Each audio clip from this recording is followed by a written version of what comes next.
Hello, everyone, and welcome to another episode of That 80s Child Generation Why, where we take a deep dive into the trends, culture, and nostalgia of the 80s and 90s. I'm Gabrielle, and today we're plugging in and pressing start on a topic that had kids lining up with quarters in hand and gamers staying up late into the night. We're talking about the golden age of arcade and video games, from the iconic Pac-Man and Donkey Kong to the revolutionary home consoles like Nintendo and Sega. We'll explore how these games shaped our childhoods and left a lasting impact on the gaming industry. So grab your joystick and get ready for a blast from the past. I know I've already done an episode. This is way back into the first season of That 80s Child. That was the evolution of gaming. So I think I touched more along the lines of the consoles and the games that are on the consoles, what I played, my favorite ones on there. But I think instead of going all the way up until like current time, and I also did, if you were interested in, I have a YouTube channel that, well, if you're listening to this off of YouTube, then yeah, you know that it's called the 80s, That 80s Child. And I did a live with my son, who we did like a back and forth on current gaming versus retro gaming. And the funny thing is that I find that a lot of kids nowadays, or maybe not kids, but like within my son's age, he's going to be 18. So he's not a kid, he's going to be an adult. He really likes the retro gaming, like the, as in like, we say, he says retro gaming, we say retro gaming, I guess, but in the end, it is our gaming that I like to fiddle around with things while I'm talking, so that's fun. It's so funny to see that or hear when the kids are like, oh my god, like that's so old, and it doesn't feel like that old, but I guess it would be, along the lines of, it is old. It's like 40 years old, some of this stuff. It's crazy. I'm 41. I'm old. But I think I glossed over like the arcade gaming, and I kind of wanted to go into that a little bit more. And so classify this as like a part 2 of the evolution of gaming, but let's just go with, I was trying to come up with some ideas, which, by the way, I have... Okay, so just to kind of clarify a little bit of, I always ask, or I ask a lot, but I don't always, but if you guys have any recommendations as to what to talk about, and if I missed anything, if you want me to kind of deep dive into something else that was maybe glazed over in one of my previous episodes, please let me know. I was speaking to a Nick. Hello, Nick. How's it going? He wanted me to review a classic children's music album, which is actually a great idea to kind of go back. I listen to all types of music. Now, I don't... maybe go back and see like the classic things that were for children specifically, like our, say like kindergarten, first grade age groups. And it's called Baby Beluga, which I actually started to listen to. I had to find it because I never actually heard of it before. So just so you know that I am going to get that review in, and I want to talk, and within that episode, I want to talk about some of the other children's albums that I might have listened to or that were popular back in the day. Yeah, so something like that. If you want to just if you want something to be, discussed, that would be great. Please just give me some sort of... you can message me. This was done. Nick messaged me through my Facebook page, and I created one specifically for the podcast. Otherwise, you can actually leave comments on Spotify through that. I believe you can do that through my website as well. But the Facebook page is pretty good because I get it on my phone if you message me. So, just send over a message if you have anything new that you would like me to discuss. Something that I might have missed out on because, I led a fairly sheltered life. So I might have easily missed some things. Now, I know in long term, speaking about nostalgic things, especially about the 80s and 90s, while it'll never be old for us, there's only going to be so much that you want to listen to about. Like, you can go back and re-listen to some of the other episodes, and there you go. You've got it, right? So that's all well and good, but the actual podcast needs to evolve with it. So I was thinking about utilizing the podcast as it is, because I am gaining some followers, which is great. I want to utilize that, obviously. If I'm growing some base, I want to keep it. So I would like to have like maybe viewpoints of the... I wanted to say like viewpoints of a Gen or a Zennial, Gen Y. So I wanted to actually change.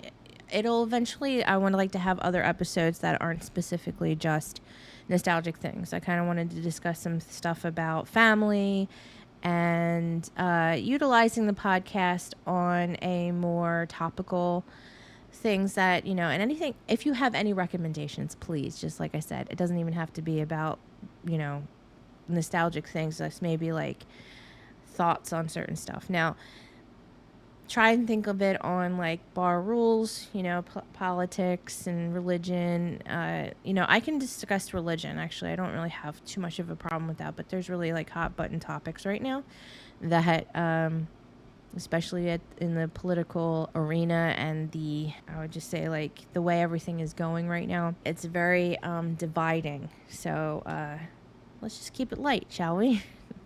All right, so diving into this episode. So thank you so much for listening to that ramblings of 8 minutes of, I don't even know if half of it's going to be in here, so I might cut a lot of it. When probably from the moment I was born, but let's say like when I was really small and before my brother was born, so before 89, my dad and my mom would go down the shore, if you're in Jersey, and it would be Atlantic City because, my dad, it was old school. Atlantic City was the place to go. He loved the casino, and the biggest one that he went to, because it was built and opened in '83, was Showboat, which unfortunately is no longer. It's there, the building is there, but it's not. It's not Showboat. It's a shame, actually, but anyway. So we would be there all the time, like, or not all the time, but like it would, if we ever went down, it would be at the Showboat. And so when we would go down, it's like, well, what did you do? You were like, what, 2, 3, 4 years old back then. So you had your casino floor, and you saw all the retirees, because that's, they would shuttle all the pensioners down so they can, have their couple of days of gambling, living a carefree life. Like I don't have enough money to gamble right now. And I will never be a pensioner because I don't have a pension. So, woo. Anyhow, so we would be down there. So what would I be doing? So my dad would go and be on the casino floor. My mom would take myself, and then eventually when my brother was born, we would go within Showboat. They had a bowling alley, and along the bowling alley was an arcade. Now, a really awesome arcade. So just think of it. It's actually kind of funny if you think of it along the lines of, if you guys are younger and you like the Five Nights at Freddy's type of stuff, minus the Chuck E. Cheese type of like animatronic thing, because I thought they were terrifying back then. It was like that. You had your bowling alley, or you had like something going on when you can get food, pizza, and all that lovely stuff, and then the arcade, right? In the arcade in Showboat, they had your basic like some pinball, skee ball, and like some other types of like claw machines and all that. I remember specifically I remember kind of very little, at least when it comes to the Showboat arcade. But I do remember when I asked them, like, where did that arcade go? And they had shut it. And I'm like, but what about the family? You got kids, But the whole of the boardwalk besides Showboat had, obviously things for children as well. So there was like just a whole area that was just, I think it was called the Three Sisters. So apparently, I'm really out of the loop with this, but there's a thing called Lucky Snake Arcade and Sports Bar at the Showboat currently. So they repurposed the casino floor, which, by the way, when just a side note, when we actually were down the shore at the time when the Showboat had its last days open as a casino. Harrah's Showboat, they closed it, and it was very, very sad. But when we went back and they had opened it up as like just like a hotel, no casino, they had like emptied out the whole casino floor of all of the the slot machines and whatever was there, the roulette, everything was gone off the casino floor, except they had like the cage cashiers, so like that thing was still there. The lights, some of the promotional lights for the different types of slot machines was still there and still on. So you were able to walk through it. So you have to figure, like, I am coming from a point where even when I turned 21, I really didn't gamble. Like when I turned 21, like we did go in, I did do that. I think I lost like $20. I never really gambled. I wasn't like my dad. I really didn't go on the casino floor because I was always too young. And, you always had, when we would walk through the Showboat, it would be the guards on each of the entrances to make sure like people like of underage, weren't going through.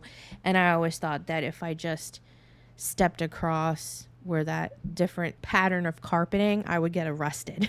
It was an odd feeling being able to just go walking into it, and one with no machines. It was so eerily quiet as well, because you have to figure like you would just hear all of the dingings and the money coming through, or the coins, whatever it was. Like now they don't even have.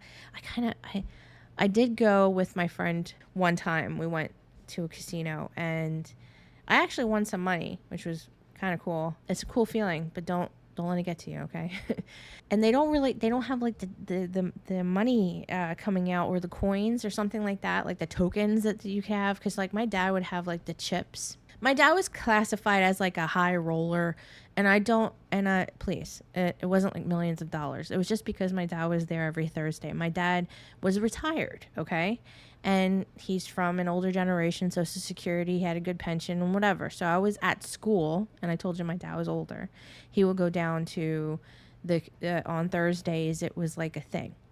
Because I remember specifically, they were late coming home one time, and I didn't know where they were, and I was so scared. And this is before cell phones. When I was little, I came home off the bus, and I'm like, where is my parents?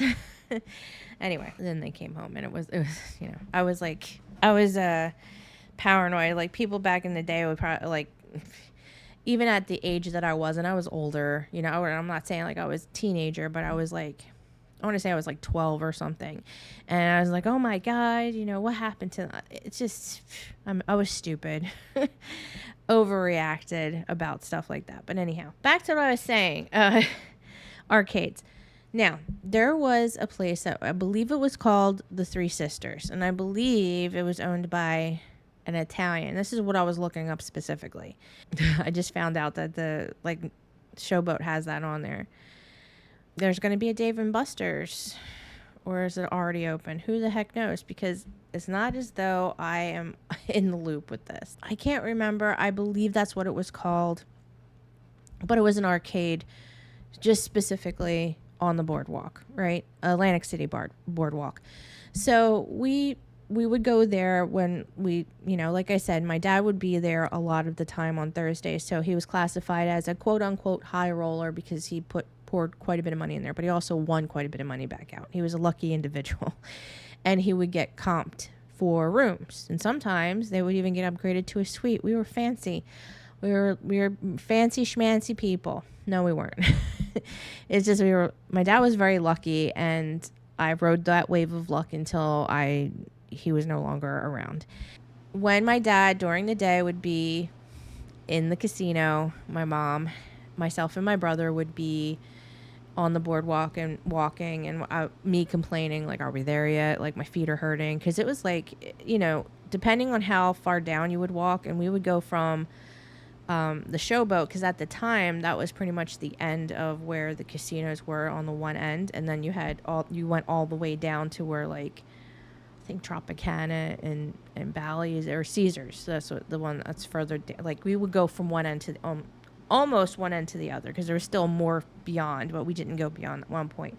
So you had the Steel Pier, which was at the time near where the Taj Mahal was. Then we had all further down, all the way down to like where the Warner Brothers store used to be. If you guys actually went into the Warner Brothers store down in Atlantic City, I believe what's there now, it was like it still has the Rainforest Cafe, but if you went past the Rainforest Cafe, there was a Warner Brothers store.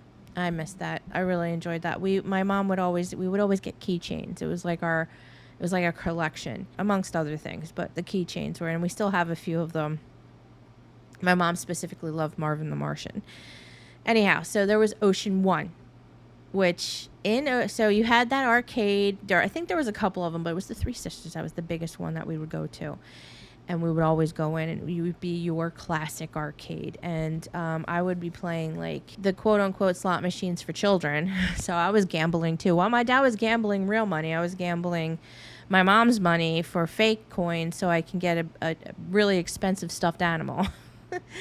So that was pretty cool. But the biggest thing for me as a semi-gamer, because I can't even call myself a gamer anymore. I very rarely game anymore, and it's sad actually. Would be when we got to Ocean One. Not only did they have an awesome arcade all the way at the end, but they had these really cool it was like a mall. Ocean One was a mall. Had all different tchotchke stores. They would have a bookstore. In the back, my mom would always have a book, and there would be a KB Toys, so that my brother and I would get like maybe a Game Boy game. It depended on how good we were, and sometimes we would just, get some cheap thing or whatever. At the very end, and then they had like a food court. We'd have something to eat, to sit and chill, and me not to be complaining about my feet hurting. And then at the very end of Ocean One and that was out in the, because you're on a pier, you're at the very edge where you're in the water at that point, in the ocean, and it had a really awesome arcade. There was a shooting gallery with these scary animatronic thingies, so I guess that was my equivalent of animatronics. I never really went to Chuck E. Cheese's or anything like that, but there you go. There was my equivalent of the animatronic thing, so you can just shoot them up. It was like a little bar saloon. It was awesome. Then my brother and I would play the ones that if you put the coin in and it would push the coins out, you could do that. Then there was the ones where it's the same thing, but it would have like jewelry in it. I have a picture of my brother somewhere that he had like these gold. I don't think it was real gold. Who knows? I can't remember. But he had the gold chains around him with his like puffer vest that he had on. Oh my god, it was funny. I have to find that somewhere. Maybe I'll include that on the podcast cover for this episode. But they redid that arcade a couple of times. Half the time that gallery wouldn't work properly, although it was pretty neat. They had the air hockey. They added those in a little bit later. But I think my favorite thing that they put in eventually, they actually put in during the 90s, was this carousel. And I don't know if I discussed this in any other episode. If you are a fan, please. I can't remember everything that I've said in the.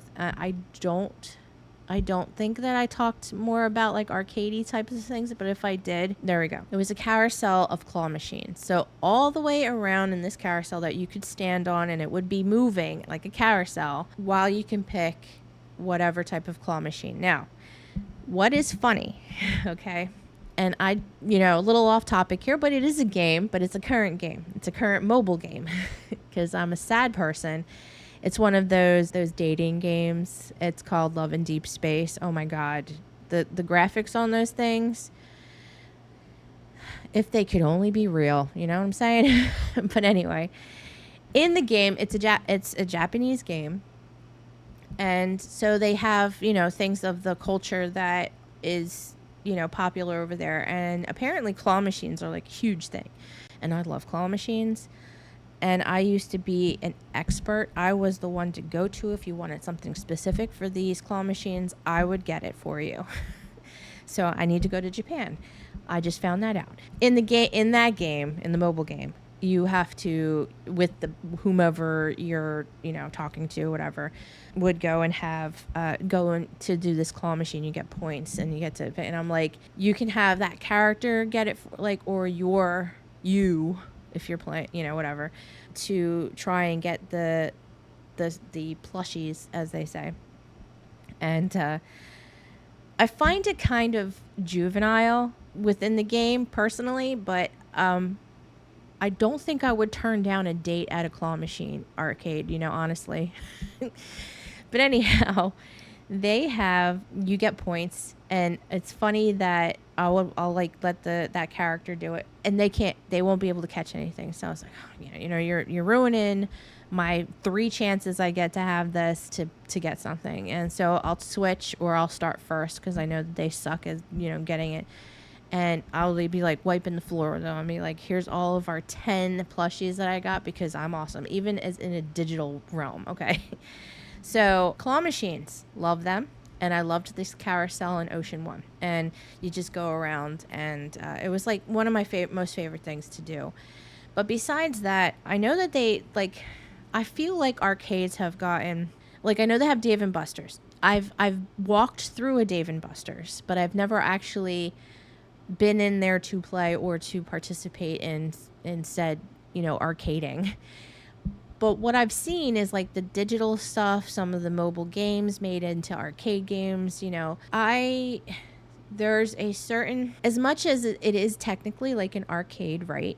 It has games that you can win tokens for, to whatever. So that, the concept is there. And of course they always have skee ball. It's like a staple. But the skee ball that I played was with like a wooden ball. Okay. It was old school, and I don't know what it was. There was just a certain smell to the skee ball. There was a certain smell to the arcade. Could have been just like kid pee, who the heck knows. But with that, it is, that's the nostalgia of it, right? You're reliving that joy that you had in the arcade. So besides the claw machines and going for the skee ball and whatever, they also had, as the years progressed, because you're trying to keep the kids coming in, because they're, the rise of mobile gaming, like whether it be Game Boy, Game Gear, and eventually it would have like, well, obviously all the evolution of the Game Boy. So you have like Game Boy Color, Game Boy Pocket, Game Boy SP, Game Boy Advance, and then it went to the DS and all that, and now we have the Switch, right? The arcades, at least for that time, now we're trying to bring it back, because we're getting older and we miss that stuff. But we were, evolving out of the arcade, because we were having more of the fun, minus winning like tokens, and there is a difference, but we were playing more to ourselves, or at home, or with people at our houses, with the consoles and handheld stuff, right? So what I was just reading about penny arcades. If when I'm editing, that's what I was looking at. It's penny arcades, and it says murder in the museum. Who killed the man in the chair? To find out, please put 1 penny in the slot. I would love to watch that, to be honest with you. Anyhow, so the arcade was evolving as well. They were trying to bring in more games. So you had like Mortal Kombat, right? You had Street Fighter, you had Tekken, and you would have your, Pac-Man, if you wanted to go like older school at the time. So they brought in things that were a little bit more tangible, I guess you can say. So you had the birth of like the 3D animation, and they also had like these holograms. And in this arcade, and I never actually played it because it was expensive. I don't know what expensive was for me at the time, because I was making no money. I was a child. But anyway, it was expensive to play it, or half the time it wasn't working. But it was a 3D, it was like almost like a real 3D projection hologram thing. It's almost like in the Star Wars, just help Obi-Wan Kenobi, you're my only hope. Like that. And it would have like, I think they had like dinosaurs and stuff like that in there, and you would control the 3D character in the hologram. And then they had a like a pop-up type of store where it was people testing out virtual reality. when they had these huge helmety things on, and you had to be in like a predetermined circle so you wouldn't like, fly out of anything. And if you ever watched the movie Lawnmower Man, you know what the virtual reality world would look like. It was not as like, it's not sophisticated like it is now, obviously, but it was the first prototypes to what we're using now. So it's funny to look back or think back. I wish we could look back, as in like popping in a VHS tape and press play of our memories, because there's some things that I know for sure it's in there somehow. And I don't know what it is, what it's called, but trying to explain it is hard. But anyhow, so they had those 3D animations, and then they had like what was it for the Addams Family for Fester? It would like electrocute you, which they still have those things around, so you had to hold on to it. Now, the funny thing is, the one time my mom tried it, but she was wearing rings. And she held on and she got zapped. Like it does have a warning for people who have like a pacemaker or heart problems, that like not to use it. But that's kind of, do they still have those things out, or have they like toned it down a bit? Because I don't know. They also had the machines, like if you ever watched the movie Big, they have that fortune teller machine called Zoltar. So they had something like it that would have like, a half-bodied person talking, and it would give you like a prediction, and then your zodiac or whatever, and your lucky numbers. It would have something like that on there. So they would have that. They would have your basic pinball machines. I want to have. I know there's like a pinball arcade in Philadelphia somewhere. I think it's called the Barcade, actually. Apparently, Showboat has a whole pinball area now. Didn't realize. I didn't know. I have to go there now. Then you would have there was like an area of the arcade. So for me, visualizing it, let me try and explain it to you. So you're going into Ocean One. If you've ever been to Ocean One, or if you've never been to Ocean One, it is just like, imagine a pier, a building that's on a pier, and you're going from the boardwalk into the ocean, and you're walking through, and it's just a mall, like I think it might even had a third story. I think there was like an observation deck area. And it would just be like, it would be a mall. You have a bookstore, you have a clothing store, you have like one of them was like not a gambling store, but it was like they had sold like memorabilia from like old casino dice and like chips and stuff like that. And the Spencer's, and then you have like and then the arcade, and then your food court.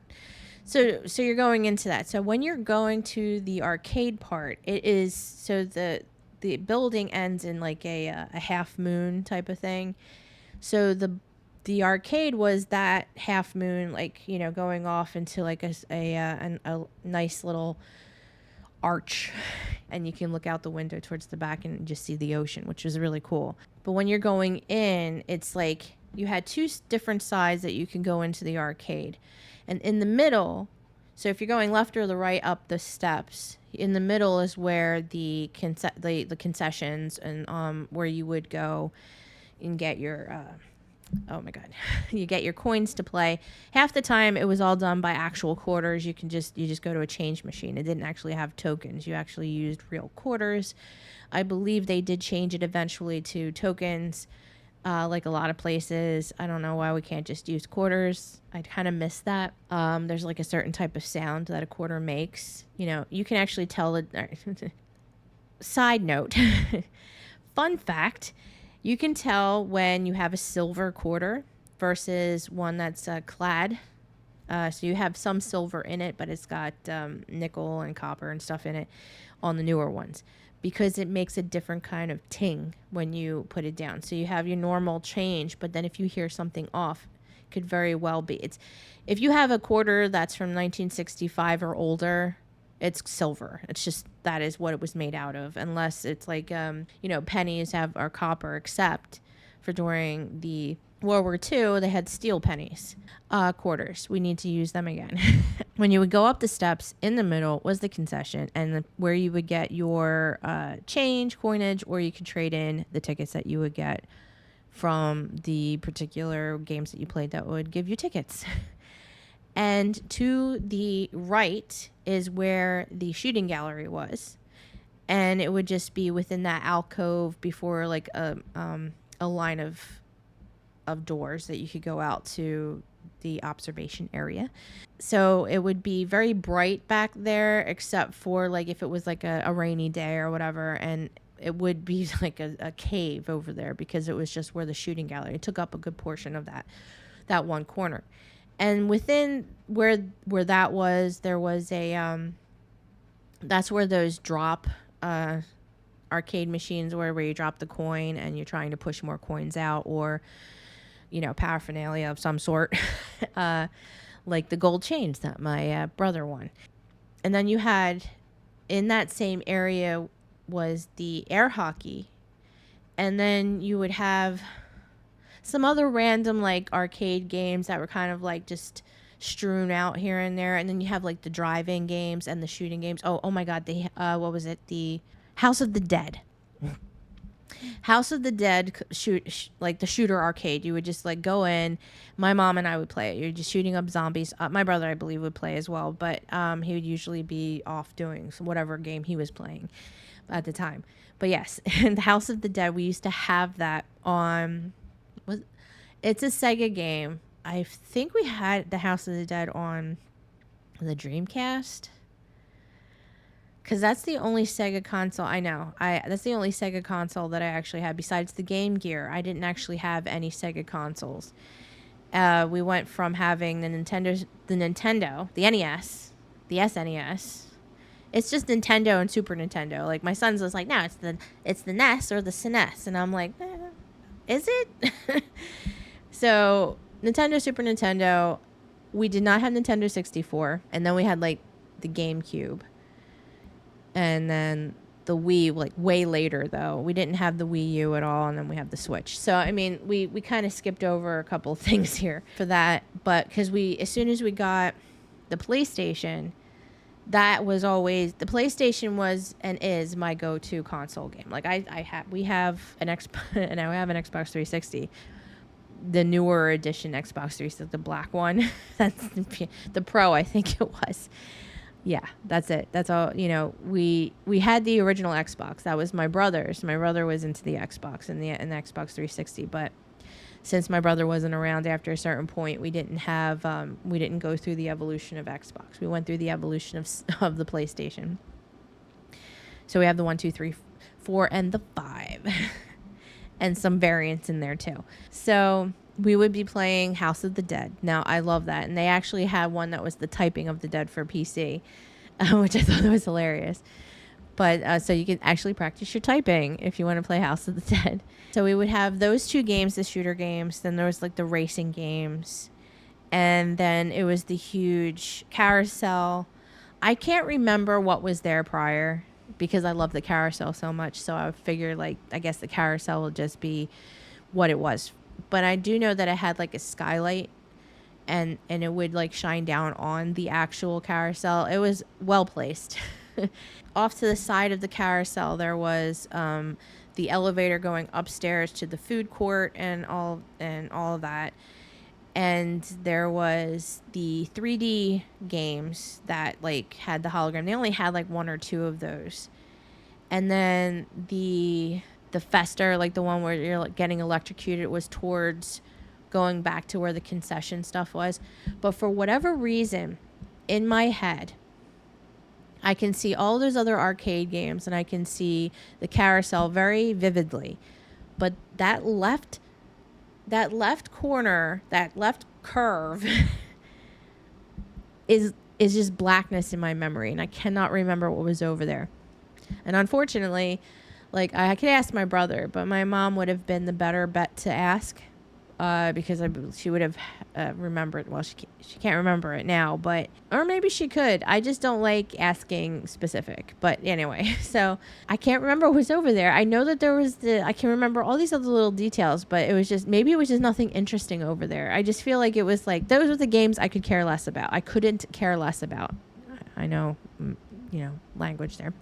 For me, arcade and the Shore, Atlantic City, pretty much are one and the same for me.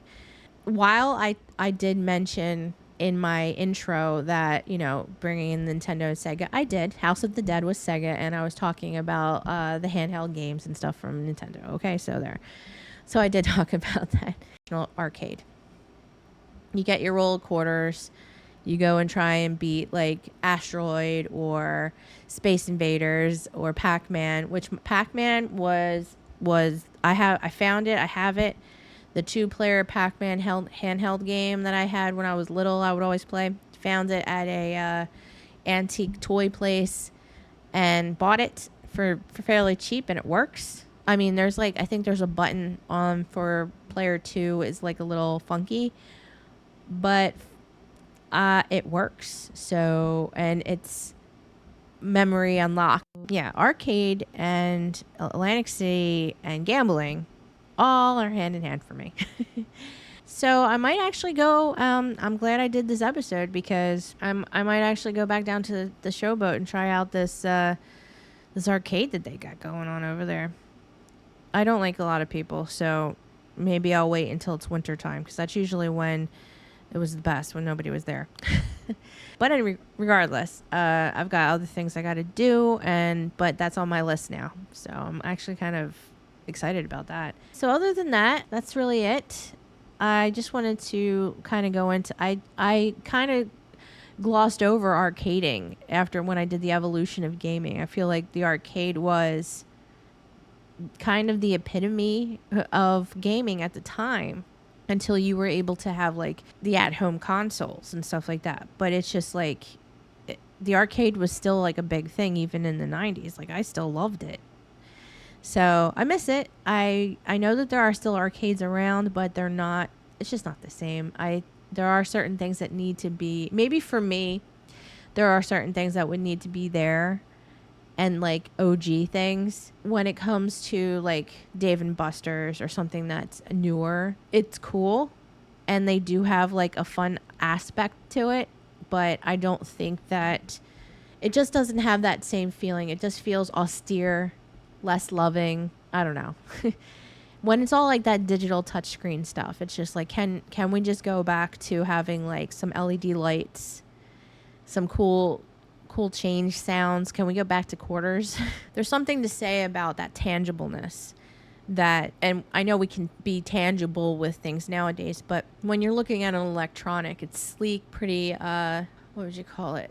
I'll say austere again, but it's like austere, it's sleek, it's just straight up, it's jagged. I don't know how to explain it. For me, when I think of electronics or digital, I just feel like it's spiny and like uncomfortable and hard, like, I don't know. It could just be me. But when you're thinking of something nostalgic and you're thinking of like, the old skee balls with the wooden balls, like, as I said, with the wooden ball, right? There's something to be said about that feeling, and the aesthetic. It's just a warmer feeling and comfortable. Like putting on like an overly used sweatshirt. That's home. So I don't know. I'm just talking nonsense now, right? But yeah, I just think that if they could, I've knocked this stupid cord on my microphone about 5 times, and I've had to edit the damn quietness out and see where I left off, and if there's anything I had to add in here, which I probably will. Sorry, I need to get a new cord. No, I have the cord. I need the box. But anyway, so hopefully that made a little bit of sense as to why I think, say newer arcades, unless it's an arcade and they're bringing OG stuff in, that's different, especially when it's like a pinball specific. Oh my God, that's a different feeling altogether. But if you're talking about like OG stuff and you're bringing it into, you opening up your own arcade, then that's something else. But when you're having like like I said, a Dave and Buster's, I don't mean to pick on Dave and Buster's, but you'll have like the new touchscreen stuff, and it's like even the casino. It's like, can we bring back, instead of printing out like coupons, can we have like the coins coming out? I mean, knowing that I've won something, I want to hear it. Okay, there's something to hear. I know, like, anytime I won a jackpot in the arcade, I would get so flustered and anxiety ridden because it would make so much noise. And I'm like, can you make it stop right now? You need to make it stop. It's too loud, and I don't want. Actually, you know what? It wasn't me. It was my. See this person right here? I don't even know. They're the ones that actually won. I need to leave. So that's how I was. But yeah. So that's that. If you think I've missed anything, if there was something specific that you liked to play in the arcade, please comment. Let me know. Let me know if you're in the Jersey, Philly area and you know of like a really cool arcade too. I would love to check it out because I have the time now, kind of. Now I have like a new job and all that, but you know, I will actually have money now. I'm not living off of nothing, air. So yeah, so thank you so much for listening to this and me rambling about nonsense. And I hope it kind of brought some like, you know, memories that might have been forgotten about, or, you know, maybe your time in the arcade, you know, or if you know Ocean One and you went there and you had forgotten some parts about it, hopefully maybe I could have sparked something there, or just, you know, reminisced a good part of life, you know? So thank you so much. Thank you for tuning into this episode of That 80s Child, the Generation Y. I hope you enjoyed our trip down memory lane to the arcades and video games that define the 80s and 90s. If you did, don't forget to subscribe, rate, and review this podcast on your favorite podcast platform. Share your favorite gaming memories with me on social media and let me know which game kept you coming back for more. Until next time, keep those high scores up, and remember, it's not just nostalgia, it's a legacy of a generation. And I hope you'll tune into the next episode, where the past is always present. Stay rad. See you in the next episode. Bye.